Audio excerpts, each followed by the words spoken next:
I wish to recognize the Honorable Victor Banks, Premier of Anguilla, the Honorable Joseph Easton Farrell, Premier of Montserrat, and who is our newest member of the Monetary Council and making its first appearance as our newest member of the Monetary Council. Let us welcome him, please.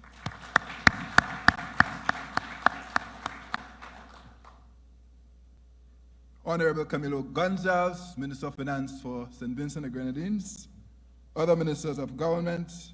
I want to recognize Senior Minister Vance Amory of the Federal Government of St. Kitts and Nevis, leaders of opposition and other opposition representatives, and other members of parliament, ambassadors, Dr. Didicus Jules, Director General of the OECS Commission, Ms. Tassine Saeed, Director for the Caribbean at the World Bank, and her colleagues, Dr. Butina Gwezmazi, Director of Digital Development, World Bank. Sorry, Butina, I'm sure I mispronounced your name.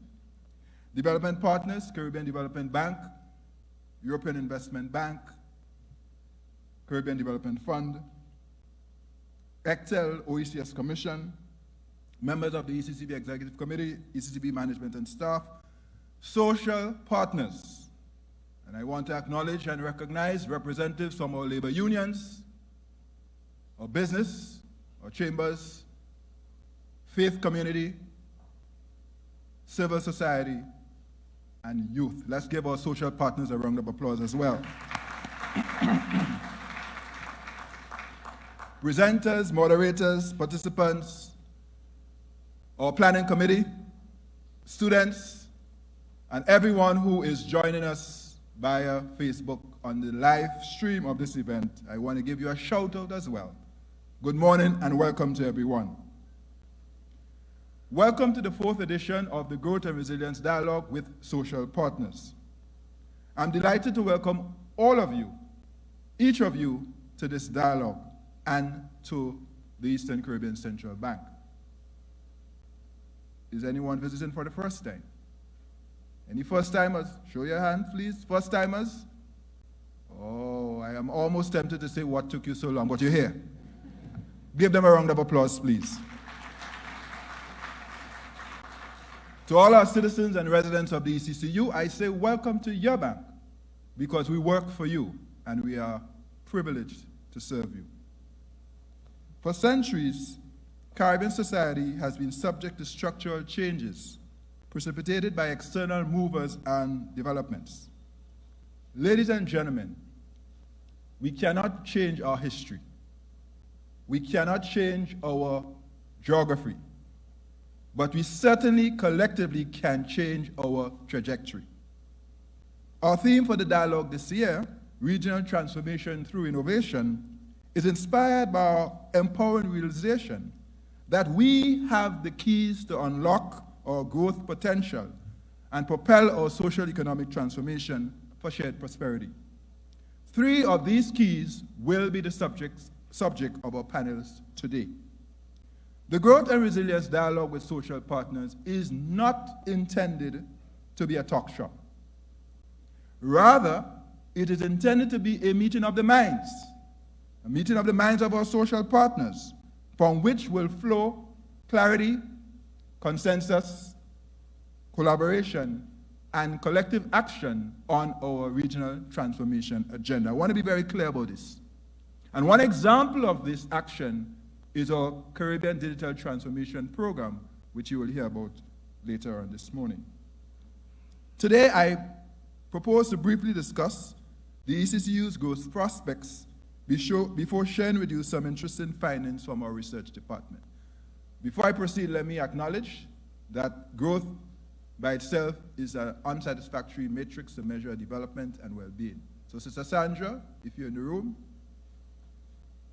I don't see her, but I just want to say that as somebody who's well aware of that. But that is a useful, though limited, metric that we continue to use. These findings, which I will share, strongly support the case for acceleration of structural reforms, including the digitization of our economies. And I will then close out with a brief word on renewable energy and our digital currency pilot. Before I proceed any further, I wish to offer 3 key messages. Socioeconomic transformation is a necessity for shared prosperity. It's a must. Secondly, the acceleration of structural reforms is essential and urgent if we desire to elevate our growth trajectory. And three, socioeconomic transformation requires collaboration and collective action among all social partners. And I want to be very clear, government cannot do it alone. All partners are required. Since the 1980s, the ECCU's average growth rate has been on a declining trajectory, from 6.1% in the 1980s to 3.1% in the 1990s to 2.7% in the 2000s, down to 1.6% in the past decade.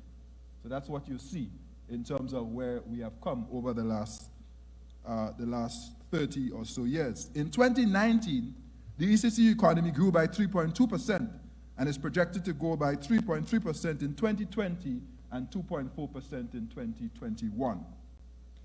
The growth performance and prospects do not meet our target, and which of course is 5%. Imagine last year, had we hit our target of 5% instead of 3.2%, we would have added an additional almost $300 million to our real output in the ECCU, which would have meant more jobs, more revenue with which to use to invest in healthcare and resilient infrastructure, and more progress on our sustainable development goals. The high debt ratios in the ECCU have been a binding constraint on our region's growth. That said, our region is making significant progress in lowering its debt-to-GDP ratio towards the target of 60%. At present, as you can see, 4 members have already attained the target.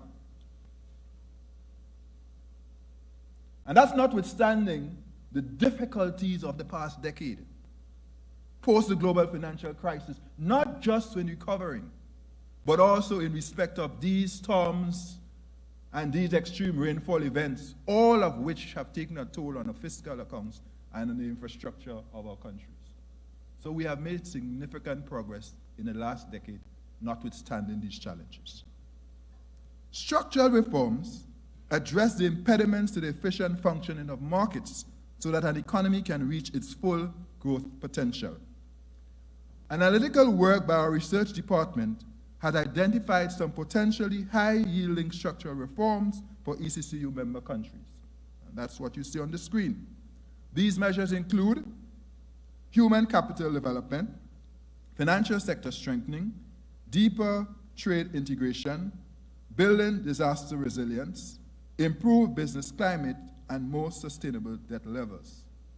These reforms will improve investment, raise productivity, and increase employment. And for every country, we have identified the areas where you could get, as it were, the greatest improvement that could get you to a higher trajectory of growth. And if you will notice, were we to do those things, we would attain our 5% target. So there's an incentive. And what is more, some of these things do not cost a lot of money. So for example, the area of reducing our NPLs, which is basically some additional credit infrastructure required, the credit bureau, the partial credit guarantee scheme, and some enabling legislation on foreclosure and bankruptcy and so on. Those are things which would help our countries to grow even faster. And that's just a simple example. So, the analysis shows that the average total potential gains in growth across the countries is 2.3 percentage points. And like I said, bearing in mind we are around the 3% mark, were we to do these reforms, we would get to our target. And the target is not a magical number in and of itself, but what the target will do, it will allow us to double our GDP in a matter of perhaps a decade, as opposed to 2 or 3 decades. Right now, the GDP of our region is around 8 billion US. We want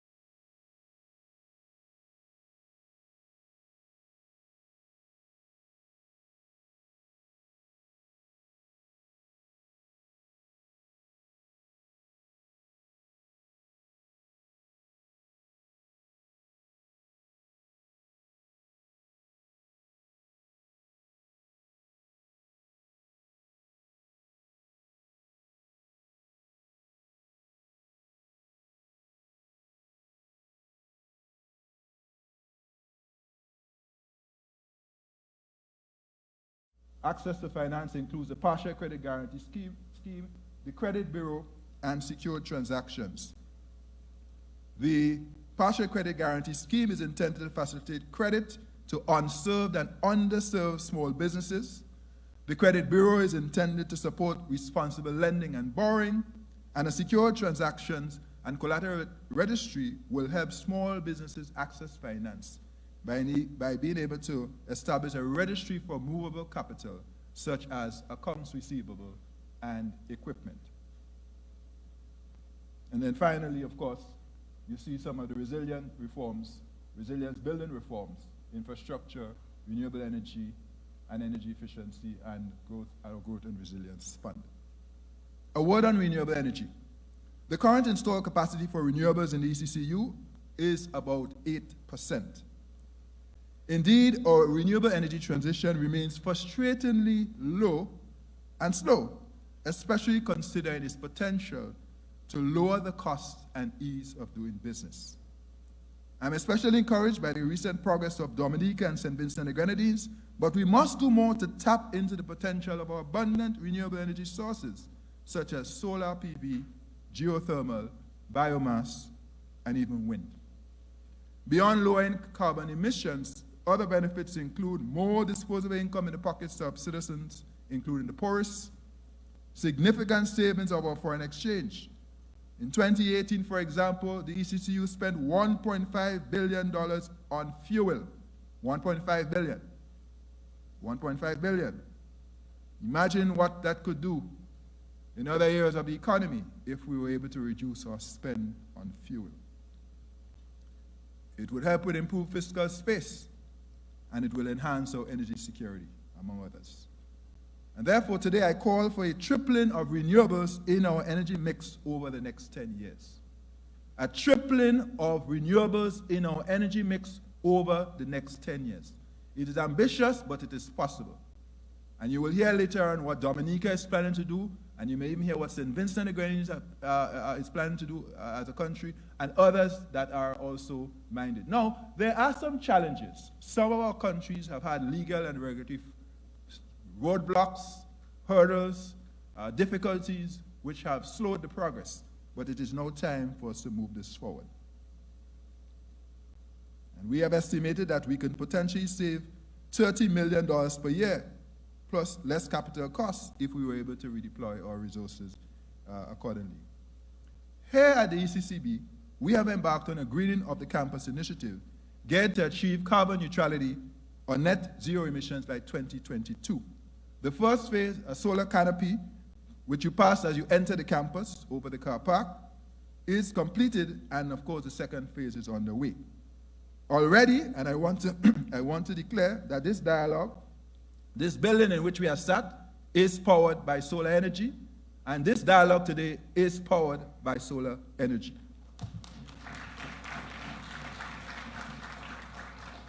We will save at least $1 million this year from lower electricity costs as a result of this investment. By mid-year, we will be well on our way to our target of carbon neutrality by 2022.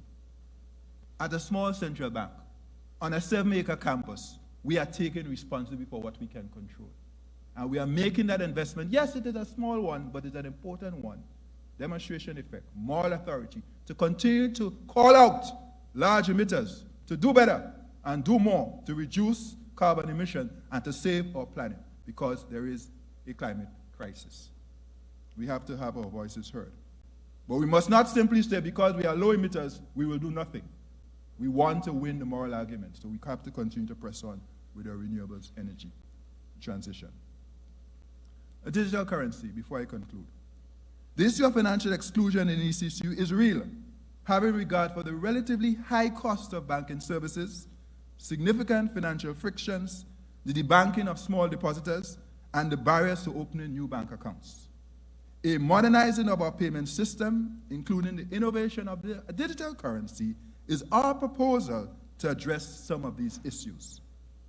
The value proposition of the DXCD is to be the fastest, cheapest, and safest payment instrument in the ECCU. For those who have reservations about this in respect of AML, and CFT, I ask you the simple question. Which form of cash is better positioned to fight money laundering and terrorist financing? Physical cash or digital cash? Which is? Well, the answer is pretty simple. It is digital cash.